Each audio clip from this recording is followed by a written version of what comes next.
Can you all see my slides? Yep. Okay, great. So our case this morning is regarding an 82-year-old female who has typical vascular risk factors, but at baseline lived alone without deficits. Her last known normal was the day prior to presentation at 6:30 when she spoke to her daughter. However, she was able to alert EMS something was wrong by pressing her life alert around 7 a.m., again, the morning of presentation. When they arrived, she was found to be minimally responsive to painful stimuli.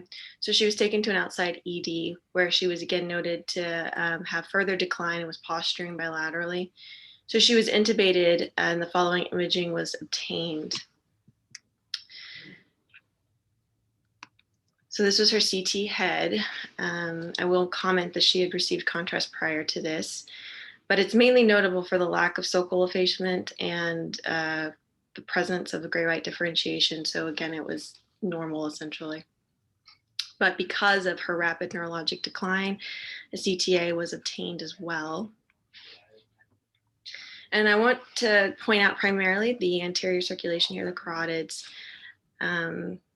which as you progress quickly disappear.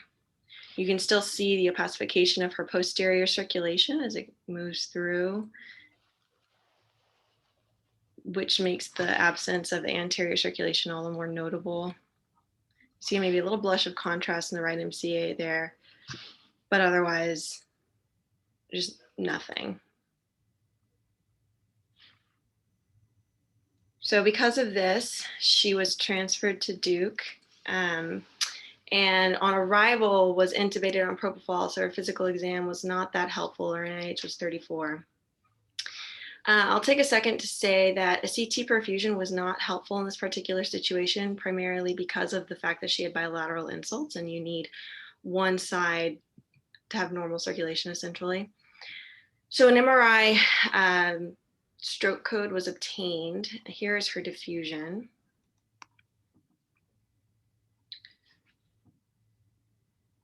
Which again is very striking for having bilateral MCA, ACA territory insults just throughout.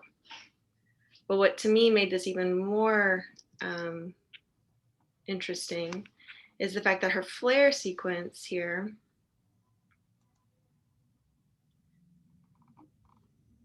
really is unchanged.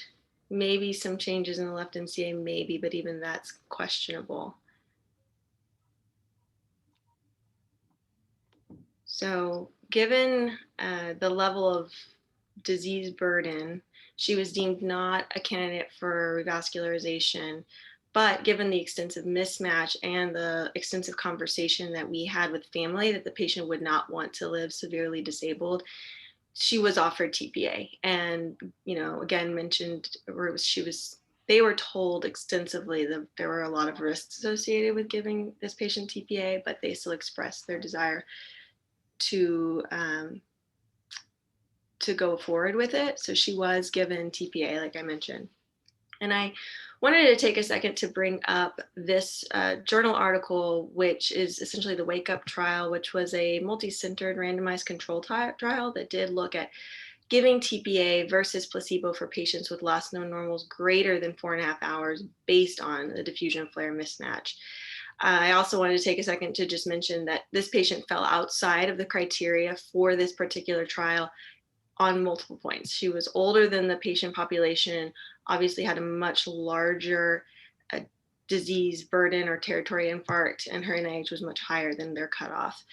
So it was not based on this trial, or it was based on this trial, but not the correct population for it. But there was increased favorable outcome in the alteplase group that was found to be statistically significant. This patient, like I mentioned, did receive it. She was admitted to the neuro ICU and made DNAR and then one-way extubated the next day and did unfortunately pass away. But I found her imaging to be very striking for multiple reasons. And so I thought I would share it with you all. Thank you very much, Abby. All right, I will take back the share. Thank you.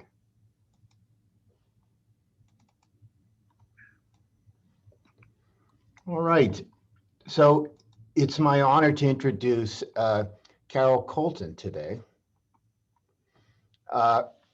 Carol, as you all know, is a member of our department, a professor of neurology, pathology, and a member of the Duke Institute for Brain Sciences.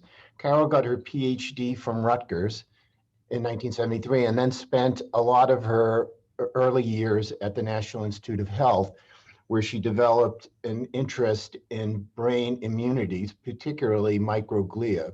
She was one of the first people to describe that brain microglia derived from peripheral macrophages and were very important in not only brain disease states, but also in brain repair and in normal brain function. Carol's work currently involves microglial neuronal interactions during degenerative diseases and human models of Alzheimer's and now Parkinson's disease. One particularly interesting moment of note for Carol was in 2015, she was named the British Guardian's Person of the Year, barely edging out the Pope, because of a paper that she had published that got an extensive amount of press in the United States and in England around the role of immunity and arginine in neurodegenerative diseases. The title of the piece about her in the British Guardian was Alzheimer's: New Hope for Research After Years of Gloom and Dead Ends. And I think the last 5 years have added more gloom and dead ends. But Carol is also the department's Person of the Year because of her work, which has added a whole new level of insight into Alzheimer's disease and immunity that kind of bucks the current dogma. So, we're honored to have Carol here today. And the title of her talk is Immune-Regulated Metabolism in Alzheimer's Disease. Okay, now I have to figure out how to share. I know, Carol. I think I have to stop it first. Okay, good, thank you. I think. Yes, you have to switch to me. That's me. Yep. Yeah, I think you can do it now, Carol. Okay, I don't see, share screen? No. Yep. Yep, okay, got it. Well, nope, yep, yes, okay, here we are. There you Okay, go. there we go, okay. Got it. Good. I'm such a dunce when it comes to computers. My brain power is all in another direction, guys. It's not on computers. All right, so thank you very much for having me come. It's always fun to come and share our work with you because we spend a lot of time in the lab and writing grants and doing other things. But the work we do, it's important that you all hear this as well. So I'm very glad to be able to tell you about it. Okay, wait a minute. There we go. All right. Okay, so this is an ongoing research project that we've been involved in now for a long time. I mean, essentially, we've been looking at immunity and Alzheimer's disease, as Rich mentioned, for a number of years. And basically, the amyloid hypothesis, as we all know, has fallen apart in many ways. And the tau hypothesis is rising, but we're sort of on the edge where we're saying that maybe there's some other very important processes going on in the brain that have been largely overlooked. Clearly, immunity was one of them for a long time, but now we also have to consider what immunity in fact does in the brain, and how does it impact the brain, and what does an immune change in the brain actually mean. One of the things that I'm going to talk about today is how it changes metabolism. And all of this would not be so important if you had the liver, for example. But if you are looking at the brain, you're looking at a very different environment than the liver. And the reason why is, all you should know immediately, is the blood-brain barrier. That encases the brain in a very well-controlled environment where the cells, and I'm going to see if this works, the microglia, astrocytes, and neurons are all together very tightly arranged within an environment that's enclosed and has a restricted access. So the tissue environment here is everything. And this is what I'm going to tell you, and hopefully show you some data that might convince you that this could be right. I had to show you this picture of how tightly packed these cells are in the brain, the different cell types, and how they communicate with each other constantly. And so you could easily see in this bottom picture how the tissue environment itself would be impacted if one cell turned one process on and another cell turned another process on. So, so this was done, actually, this is a picture, a painting or drawing, I should say, by Del Rio Ortega that was shown actually at UNC a few years ago. And I took this picture in the museum when we looked at it. Okay, so what, when, and where? So the experimental goal of the project I'm going to tell you about was to try to discover selective pathways, metabolic pathways, and their interconnection to immunity, but specifically in a pathological cell in the brain. And that pathological cell that's very characteristic is the AT8 positive neuron. Can you see where I'm pointing if I move my? Yes. Okay. Yes, Carol. Right, good. Okay. So we know that neurons in Alzheimer's disease show a pathology, a characteristic pathology, not all neurons, but some neurons, which is a neurofibrillary tangle. And those neurofibrillary tangles can be identified by an antibody, it's called AT8. And so this is oftentimes referred as AT8 positive neurons. We now know that AT8 is not selective, is not as good as some of the other antibodies that hit tau, but that's irrelevant at this point in time. So basically what we wanted to know was how the immune environment and the metabolic environment affects the interactions in these cells relative to a normal neuron in the brain in both normal people, well, in AD people, but then also to compare this to normal people. So what we've done here was to try to take a integrated approach. So what we decided to do was to measure messenger RNA levels because it's simple to do in tissue. And we were going to look at this point for very specific genes. We're not going to do a huge gene screen. We're looking at specific pathways, which I'm going to show you in just a minute. And we're going to take we're going to look at mRNA in brains of individuals, and we're going to separate out AT8 neurons from non-AT8 neurons, and then compare in AD, and then compare these to normal neurons in AD. Okay, so how did we do that?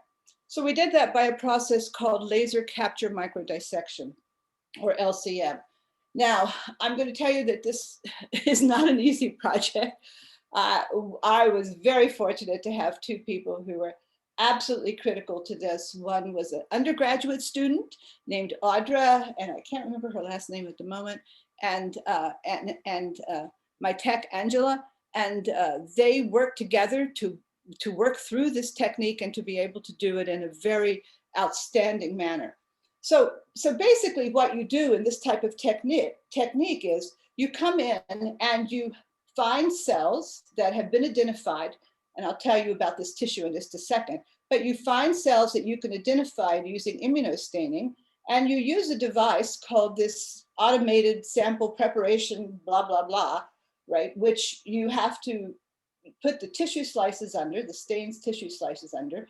And what happens is you circle these or you label these, and then there's a system inside this machine that comes in and allows you to punch out, if you will, these areas and then flip them into a solution, a cap they call it, that has a solution that can do whatever you want to do. In this case, we wanted to look for mRNA, so the solution was suitable for that. Okay, now we got this tissue from the Brain Bank. And just to let you see, this is really what the tissue looks like. So the way we did this experiment was to do AT8 only, which is this color, which is black. And then we use Nu-N as the standard non-AT8 dye, and that's the red dye here. And you can see that in Alzheimer's disease, there's a mixture of these, and you can see this blown up on this other slide. So we were looking at it at this magnification. So you can really clearly see which neurons were red and black and which neurons were red only. And so it gave us the ability to say, this is a Nu-N neuron only, and this is a Nu-N plus AT8 neuron. And so we were able to separate those two populations. Now, obviously, this is not a perfect technique. You're going to get junk around the edges. Depends on how good you are at doing cutting. And believe me, Audra was good. And we know that because we can test for extraneous stuff. So we did all of that and worked 2 summers basically trying to get enough cells. Now, so the nice part about this is that we were able to get cell samples, or tissue samples, if you will, from the Brian Brain Bank. And thank you, Brian Brain Bank. Yay, because having access to that tissue is everything. Anyway, we had a number of tissue samples that were available. This is the tissue samples that we used. They were very well characterized based on all sorts of informative information. That is, RIN number gives us an idea of the characteristic of the mRNA, how many hours they had postmortem, Brock stage, ApoE status, age, gender. So we had multiple information on these that we've been able to make some comparative examples. And this has been very valuable. We would not have been able to do this had we not had this tissue. Okay, so now what are we trying to study? Well, again, I'm not trying to do the world. I'm trying to focus on a specific immune regulated pathway in the brain, which has importance to not only immunity, but to basic metabolic profiles in tissue in general. And I'm going to say in tissue, we know that this same pathway occurs in each cell, but this also impacts a tissue. And we'll talk about that in just a second. Okay, so we chose genes for the mRNA analysis that were relevant to this pathway that I'm going to talk about. It's an arginine methionine radical-based pathways. We knew that these were involved in hyperphosphorylated tau. We wanted to be able to provide identification of specific cell types as well, because I wanted to make sure that we were looking for mRNA, for example, for microglia in there, or astrocytes, just in case we had a huge contamination of the junk that would be around that cell that we were pulling out. And I have to tell you, that was very minimal. This technique is extremely careful. It's a lovely technique, but very difficult to do. And then we wanted to look at transcellular transport pathways, because a tissue is made up of multiple cells, obviously, and they crosstalk by virtue of their ability to move things in and out of cells and into the tissue environment. And so the transcellular transport molecules are extremely important in this. And then we wanted to evaluate the overlap with Parkinson's disease in our Alzheimer's patients. So how did we do all that? We used, for the mRNA, we used a nanostring technology, which is basically a targeted transcriptome analysis. So we had to go to UNC because Duke didn't have one, but this was done 3 years ago. Duke now has its own nanostring technology center. So, and then we presented the data that you're going to see as a volcano plot, which basically shows the statistical value versus the magnitude of change. Okay, now, before I get there though, let's look at the pathway, and everybody should throw up their hands and scream, because this is a pretty complex pathway. But in the reality of things, it's not, okay? It's not, because as you've probably heard me talk about before, this is a basic pathway that is immune regulated. And the immune regulation is primarily on arginine, which is a very critical amino acid, and on methionine, and on redox metabolism. So this pathway is probably one of the most immune regulated. And if immunity is a problem in AD, which we clearly think it is, then it would be logical to say that this pathway would be affected. And in particularly because the nitric oxide synthase gene, which we know is very much immune regulated, has a relationship to arginine, right? Arginine is used to make nitric oxide in that pathway. And then another enzyme that the 2015 paper was built on. That was the craziest ride, guys, you've ever seen, having them. Oh my gosh, England went crazy. And I was greater than the Pope. Wow, can you? It was really funny in some ways. But it was also very nice to be recognized for what we were doing. Anyway, so arginase is one that's also immune regulated and enters this pathway. So we have interlocking pathways here, which interlock arginine metabolism, redox metabolism, and methionine metabolism. And what I'm going to tell you today is about a novel discovery that we've made And to this point, nobody else has, because we haven't been talking about it much, and that is a new molecule called radical S-adenosyl domain 1, which is an enzyme that actually regulates methionine metabolism. So it is the interaction of these genes and proteins, mRNAs and genes and proteins, that help us decide what the immune system impact will be in any situation. It's complicated, but you can ferret through. Okay, so how did we do this? So we made 3 different comparisons of the neurons that we captured. So remember, we were capturing AT8 positive neurons in AD, they're not in normal neurons. We captured Neurons positive neurons from AD, and then we had normal tissue samples, normal brain, people who were not diagnosed as AD, who were supposedly non-neurodegenerative disease carrying, but there's always question. But we captured Neurons cognitive normal neurons. And so we did 3 different comparisons of those neurons in terms of the laser capture study and the nanostring, the analysis of the mRNAs. And that data is shown here for these 3 different comparisons.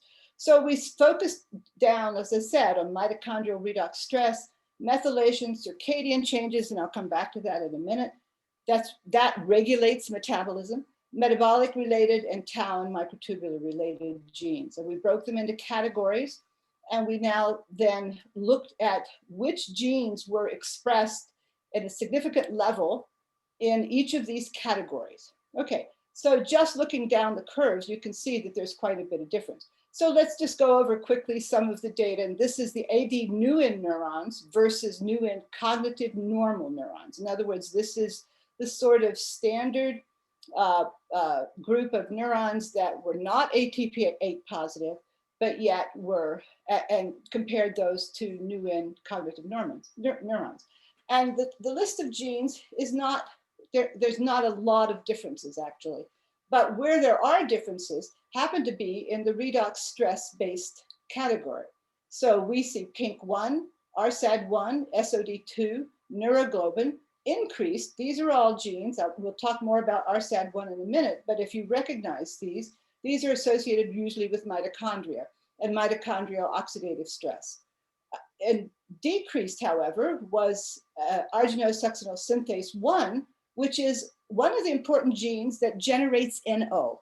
Okay, this gene is down. ASS is down, which means that NO cannot be made. So going back to the whole controversy of NO in redox biology, NO is not a large player in human redox biology. If anything, it's protective, and we can argue about that all day if you want to. I'm not going to go into that now, but in fact of the matter is, it's a really important issue. Okay, and we can come back to that later. All right, so let's look at the methylation genes. Rsad1, as we're going to talk about in just a minute, is not only a redox factor, it's a methylation factor, which makes it critically important. This gene is methionine. I have this pet name for it. It can't come out of my mouth. It's not a nice name. Anyway, but this is a methionine-based gene. This is a transferase, and at the moment I forgot what this one was. Sorry, I have to go back and refresh. I haven't paid much attention to this gene. But anyway, so again, methylation processes are changed. If you go back down and we looked at genes that were associated with circadian rhythm, period 1 is increased, metabolic related in terms of more general types, EEF1 alpha 2, which is important for starvation processes, is increased. And then for tau microtubule, syntaxin 1B is the one that probably stands out. So we see genes that are clearly changed. We see mitochondrial stress, we see methylation, we see some interesting changes in those pathways.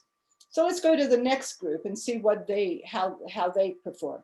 This is now AT8 neurons versus Neurons cognitive normal neurons. So now instead of just the regular old Neurons neuron, the general classification, we're going to look at all those neurons that have AT8 in them. And so we see a shift that's sort of interesting. So here again, we see Rsad1 SOD1 and DDAH change. So these are again oxidative radicals. DDAH, however, is seen routinely in Alzheimer's brain. It's a very interesting enzyme that we'll talk about in just a minute, because what it does is it sort of increases, it changes the citrulline, and I'll show you the pathway in just a minute. And it changes citrulline, and by changing citrulline, it does two things. It changes the nitric oxide pathway, and it also changes gene expression levels in general. So very interesting. So methylation, however, is much more increased in this AT8. We see a big change in clock circadian genes. And here is the biggest change of all. That is in the transporters. These transporters are all transporters of amino acids, various amino acids. So the 18B1, for example, is a polyamine transporter. So the pathways that are affected in here have transporters. And what this means, the transporters are also increased. And what this means is that now the products of those reactions can be dumped out into the extracellular media, or they can be taken up by cells that are next door. So this speaks to the regulation of the tissue environment, not the regulation of a single cell. What's important in the brain to me is the regulation of the entire tissue environment. Okay, and so tau and microtubule, we have increased tau-related genes. So that is also up in this AT8 positive neuron. Now, when you compare it to new and cognitive, which is rather bizarre, but let's look at the next one down. Okay, can everybody see that? So I have to move this out of the way. Okay, so here's now these are only AD neurons, AT8 positive versus non-AT8 positive. In other words, those that were new and only. And now you begin to see a big difference between these two classifications of neurons. AT8 has a profound difference in this pathway in that AT8 positive neuron. Okay, so this is, so you can see again from here, this is the group. You can see these are all mitochondrial stress genes. They're actually shifting in ways that are very interesting. Again, ASL is, oops, sorry. How did I do that? And how do I go back? Okay, there we go. This is again part of that pathway going to nitric oxide, which we'll see in just a minute. Methylation genes are changing in various directions. Circadian genes are different. Notice that they're different. Some are overlapped and some are different, but the big change is in reality is in, shoot, I can't click it, is in the transporters and other types of genes. So, and in tau. So we see a large number of tau associated genes changing. Okay, so I know this is sort of a whirlwind trip, but let's go to the pathway for a minute to try to understand how this is important to the basic metabolic functioning of the brain. So here's our pathway, and I want to just point out a few things. This is the difference between AT8 positive neurons versus new in neurons, both of which have AD. These are AD neurons, okay? So those were the genes that we saw changed in that last slide. But let's pick out some of these genes to try to understand what could be the impact on this pathway. So this is the pathway we've been talking about, the interacting pathway between arginine, citrulline, ornithine, and methionine, right? So this is basically intermediary metabolism. All cells have it, but remember in the brain, there's a lot of restrictions based on the access and movement of these amino acids. So really quickly, if we look at ASL, we can find ASL over here. So if ASL is up, it means that we're making arginine. We're going from citrulline to arginine. If ASL is down, it means we're moving towards citrulline. In this case, ASL is decreased, so it's blocked, which would mean citrulline would accumulate. So you're not going to the arginine pathway and this way through metabolism. Instead, you're going this way through metabolism. So that difference, by the way, we have tracked using heavy isotope labeling. So we are honestly now tracking this by labeling these metabolites with a heavy label. And so we are beginning to show that that's an actual event that happens. Okay, so DDAH is not changed here, but DDAH here also blocks citrulline. So it's, or not blocks, it makes citrulline. So that impacts there as well. Okay, so let's just pick another gene. Let's look at some of, well, the transporters are part of the reason of why these cells can talk to each other easily.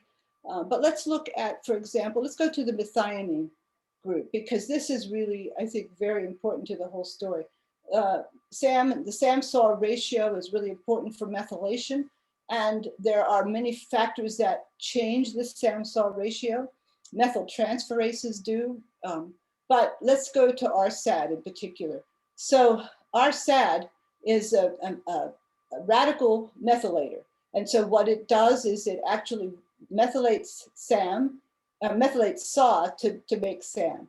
So this pathway is a way to keep this pathway generated, keeping going. This pathway is used to methylate multiple processes, and there's a ton of methyltransferases which use the SAM-SAW ratio.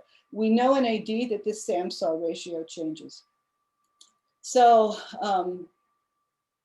so this is a very important point, but let's go back to this Rsad just a bit. Oops, oh, before we do that, sorry guys, I forgot I added this in. Because we're tasked, and it's interesting, by NIH to understand male-female differences, we also just compared female versus male in those 3 categories of neurons. And so female versus male for the NuN AD neuron, these are the neurons that are NuN positive but not AT8 positive. You can see DDAH is changed. And that means that DDAH is down. In this case, it's negative. mRNA has decreased. DDAH is down, and that affects the way citrulline is made. Ultimately, that affects the whole pathway moving forward to arginine and that. So that's an important issue as well. So that's an important change in this group of genes that we looked at that were female versus male. Let's move over to the AT8 plus AD neurons, female versus male. And what you find here is very interesting. We find LCMT1 changed, it's decreased. That's leucine methyltransferase that's involved in tau hyperphosphorylation, which could mean that tau hyperphosphorylation will have changed. We see some other genes that we're not terribly familiar with most of the time. Fatty acid binding protein is changed. Restin binding domain that's associated with glucose uptake is changed, and transporters are changed. So this group is also uniquely different in females than males, which is, you know, important to know. The fatty acid binding protein 5 has not been well explored, but it does appear to be directly affect cognitive function. So maybe this is why women have more trouble sometimes in AD. Okay, so let's move over to the NuN cognitive normal, female versus male. This is the normal individuals, female versus male. And you see, again, sort of differences in genes that are associated with redox. ASL is decreased. And as I said, ASL decreasing would mean that you would not be making nitric oxide. You would not be making nitric oxide, and that nitric oxide arginine pathway would be affected. You see a change in methionine and ninin. This gene in particular is very interesting because it's a gene that stabilizes microtubules, and apparently it's not in a normal range. So those are all very interesting. Okay. All right, so we also looked at the impact of ApoE4 on, because we could stratify the group to ApoE4. And again, we looked at ApoE4 versus ApoE3 in new and positive cognitive normal. And then the rest of these are all AT8. So if you see ApoE4 versus ApoE3 in the new and positive cognitive normal, you don't see a lot of highly significant changes in the gene profiles that we were particularly looking at. Now, if you move to AT8, ApoE4 versus ApoE3 individuals, however, now you see a lot of genes that are changing, including the redox genes, base, interferon timely, which is a circadian rhythm gene. So we begin to see a different profile here, which we can pick apart in different ways. So that's in an AT8 positive. So now we went to an ApoE3 to compare AT8 versus the cognitively normal neurons in the ApoE3. And then we did the same thing for the ApoE4. We looked at AT8 neurons versus the new and cognitive normal neurons in that group of ApoE4 individuals, so, specifying to ApoE4 or ApoE3. And we actually see quite a different profile between these. And this gives us it's sort of summarized in this. We basically see hyperphosphorylated AT8 ApoE4 neurons. So they're showing multiple differences in this process. So we see changes in clock, in circadian rhythms. ApoE4 individuals may have a difference in their ability to regulate circadian rhythms. We see transporter changes, which are very important, telling us that the ApoE4 has a different way of moving metabolites along or around compared to these ApoE3 individuals. So, I mean, we can sit for a long time and go through these, which is what we have been doing, trying to pick out pathways that seem to be extremely interesting and have some meaning to how we see or what we know as ApoE4 versus ApoE3 differences. But we don't have time today to go through that too much more. Okay, but I want to go back. How much time do I have left? Just a little bit. Okay. So I want to go back to looking more in depth at the Rsad and at methylation processes. These, I think, are particularly interesting because of the genes that are regulated by methylation and the obvious change in methylation patterns in these particular neurons, and difference between AT8 positive and the new and positive in AD, and differences in the new and positive in AD compared to normal. So what it's speaking to us is that methylation is an important process that hasn't been paid as much attention to as maybe it needs to be. So let's talk about Rsad a bit and look at some of these methylation genes. So methionine tetrahydrofolate reductase. It's very hard for me not to joke about this name. Anyway, but anyway, this gene is very important for providing a methylation, a SAM donor. So the SAM-SAW ratio is the way that we can move methyl groups around. So this gene is very important in that. And we have in control individuals, you see this expressed throughout the brain. But there is a very sort of striking difference if you look at AD tissue with using the same antibody. And it's very clear that there's a difference in the amount of staining and the location of staining in the AD brain compared to control. So that's telling us that methylation is a key process. So here's another gene, Rsad2. This is sort of a same class of compounds as Rsad1, but yet has a very different function. So Rsad2 was known originally as Viperin or as UK113. We found UK113 a long time ago, but nobody in both our mouse brains and in AD brain, but nobody knew what it was until somebody finally figured out it was this version of a radical SAM enzyme. And so you can see that in normal brain, you find this. Now, this is normal age-matched brain, don't forget. But in AD, again, the amount of staining goes up quite dramatically. Now, Rsad2 has been recently found, it's also called Viperin, and it's been recently found to be an antiviral agent. So that's really interesting. So methylation can be used to basically kill virus. And that's actually, as I said, very important. I think if you think about how immune systems can be activated in the brain, virus is certainly one way to do it. So going down to Rsad1 and cognitively normal, as we showed, is not, you don't see it in dramatic ways. You see perhaps this is a little bit, but it's not overexpressed, let's say. But if you look at AD neuron, if you look in an AD brain and you look at Rsad staining, you immediately see this picture. And this picture is extremely dramatic.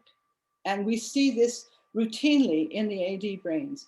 We see Rsad bound to, or decorating, if you will, tangles, tau tangles. And so this is extremely impressive in my mind. So when we saw that, we thought, okay, I think people are underestimating the role of methylation in tau formation, because this gene is clearly a methylator. It is clearly working to either generate or to decorate in some ways this particular pathological process. So that we found to be very exciting. So we did a double label to show that in fact it was on AT8 positive neurons using a double label. This is AT8, these are the AT8 neurons. This is in the same section where we double labeled the same section.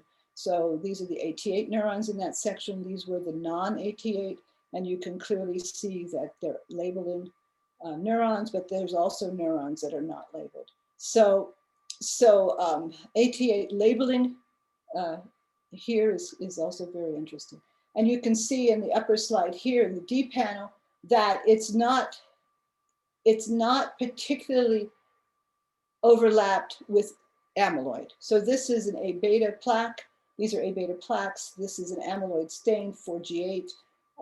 This is the Rsad positive neurons. You can see these are tangled neurons, and you can see quite quickly that they are tangled neurons. Even the processes are showing Rsad. And these are amyloid, as I said, plaques. And you can see these are neuritic plaques. And so this dark area may be some of these neurons or some of this processes on top of that, because neuritic plaques do show that. But anyway, it's clear that amyloid is separate. And finally, when we do an Rsad protein analysis using, in this case, Western blot of the brains, you can see Rsad protein very significantly increased in AD. So we have a new player in AD, is what we believe, an important player.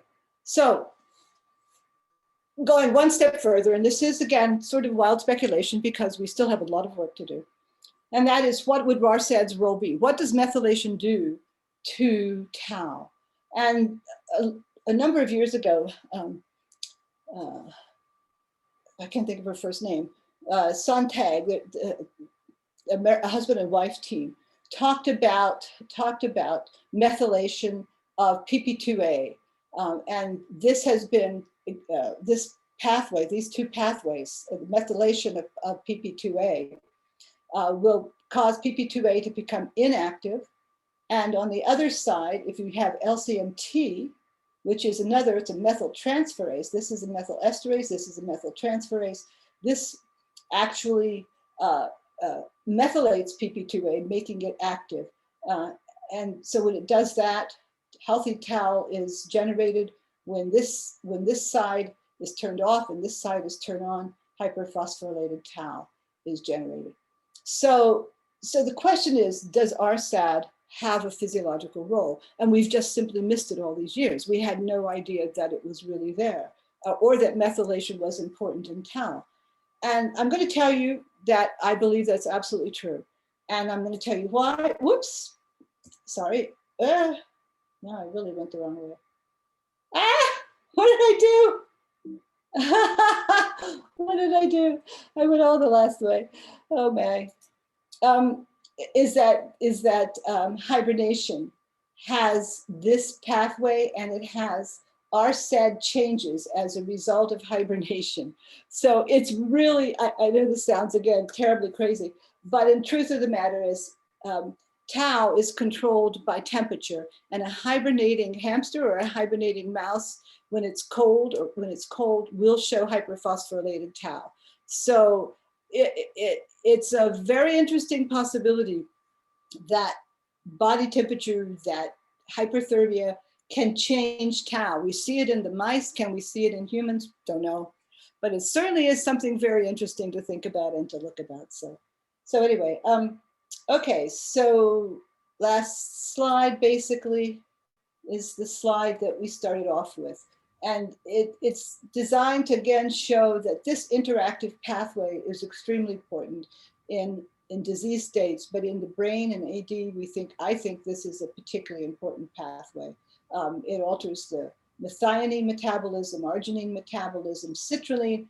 By the way, citrullination of genes is now of interest to the AD world, and redox metabolism. So you have sort of rolled up in this single pathway many factors which can impact AD. And I hope that this has helped you understand that better. Anyway, okay, so I'll stop there.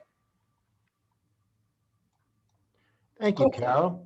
Yeah. So anyone with a question, just either put your name or the question in the chat and I'll call on you. Kirby, you seem to have something. No, I just wanted to say that the one now I can't think of it. The one enzyme that Carol can think of the name of is CHST10. Yeah, it's actually a carbohydrate sulfotransferase. So it may be involved with single lipid metabolism. Ah, okay. Yeah, yeah. You can see I focused in on certain genes and ignore others. but we've been sort of rolling through these, haven't we, Kirby? I mean, this is a lot of information to sort of process and to study in each individual group. But the Rsad in particular was very, very critical. We've actually have undergone a collaboration with one of the leading experts in this Rsad field, Joan Broderick, and she's at the University of Montana. She gave a lecture here on Rsad biochemistry, not biochemistry, just chemistry, about 2 years ago. And I talked to her then, and we've now gotten into a collaboration where we're trying to figure out how Rsad will actually change the SAM-SAW ratios and what it does also to redox paths, because this is both a redox agent and a methylation agent. So, and this is me putting this into this pathway. So this is not known to the world at large. This is a novel finding. But our combination of working with Dr. Broderick and Kirby, and I think we can ferret out what this molecule actually can do. But it clearly affects methylation, and it clearly affects redox. Carol, a question from Nicole.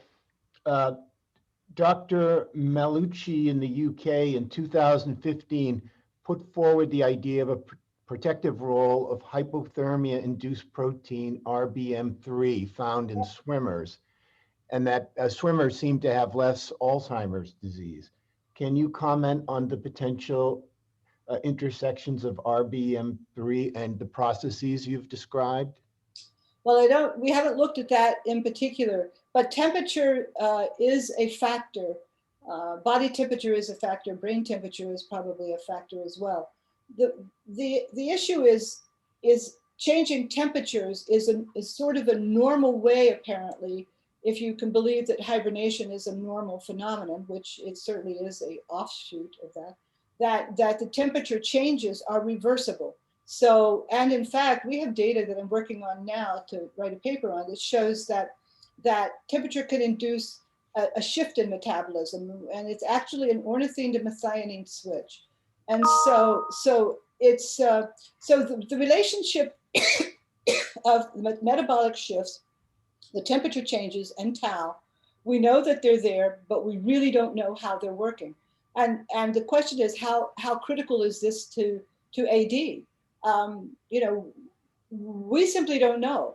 We simply don't know. But there has to be a shift or a change in the viewpoint of how temperature could really affect. I mean, it may not be temperature. It could also be circadian rhythms. Right. So, I mean, and we know that's one of the reasons why we looked at some of the circadian rhythms. It's very clear that circadian rhythms are changing in these AD individuals and AT8 positive neurons. So, you know, so those circadian rhythms are important as well. This has been a talked about area in AD research for a number of years, but it's always been on the fringe, mainly because, of course, amyloid was forward, and the cabal, as they have recently been named, have not allowed, you know, looking at novel ways of thinking about AD and thinking about how AT8 neurons change. But AT8 positive neurons, phospho-tau is not necessarily pathological. Okay. Carol, I don't know how many people shared your humor at the name of that I'm sorry. phenoprotein, but I wanted you to know that I used to occasionally referee in a women's hockey league, and one of the team's name were the Mother Puckers. All right, so Andy Lou has a question. Bad. Andy? Thank you, that saved my life. Andy, you Yeah, out there? So I guess the question is, does the Rsad levels also correlate with Braak staging? You know, 1 through 6. Have you seen that at all? We haven't attempted to look at that yet. That needs to be done by looking, I think, at the big data sets that are out there. We don't have enough, you know, bandwidth in the. At least we have not yet found enough bandwidth in the Brian Brain Bank that would enable us to do that. But there are data sets now, and that's a good idea to do, to tell you the truth. Look at the big data sets and see how that changes with differences in AD status. So, don't know, but it's a good idea. Thanks. And the last comment from Pratik was on Nicole's point. He wanted to know how they could tease out the difference between just swimming and just hyper exercise. You know, I mean, swimmers are in the pool 5 hours a day, and we all know that exercise is good for your brain too. I'm sure they did some kind of control. Well, we're talking about just chilling mice down is what we're doing. We're actually setting up to do that. So, and you know, it's interesting because you think about all the different models and all the different ways we've treated mice, but we found out by going to the animal center here at Duke and just measuring temperature that there's a degree there's multiple degree temperatures as you go from the top of the rack to the bottom of the rack. Huh. And you know that in its own right, you know, is sort of interesting. Although mice aren't considered to be general hibernators, the animal that most people use is hamsters, and hamsters show beautiful changes in phospho-tau. If you go to the literature, you will, and this is actually where you should look, Nicole, about that one particular protein that we're talking about, because the hamster literature has been well documented now. I don't know if they've done a giant screen yet of any sort, but there's multiple studies on hamsters. In fact, I worked on hamsters years ago, and what the way that that's important is because hamsters have the same low nitric oxide production that humans do. So their redox state is much more like humans than mice or rats, and that was confirmed, by the way, in a paper by David Hume in 2018. But this has been an argument for years. The fact of the matter is the NOS2 in humans is completely different than the NOS2 in mice, invalidating the ability to use mice as a model, in my view, for any immune type of characteristic. Other people have agreed with that, but getting that past study section is like miserable. All right, Carol, it's 9 o'clock, right on time. Thank you so much. And Take care, everybody, and see you next week. Thanks.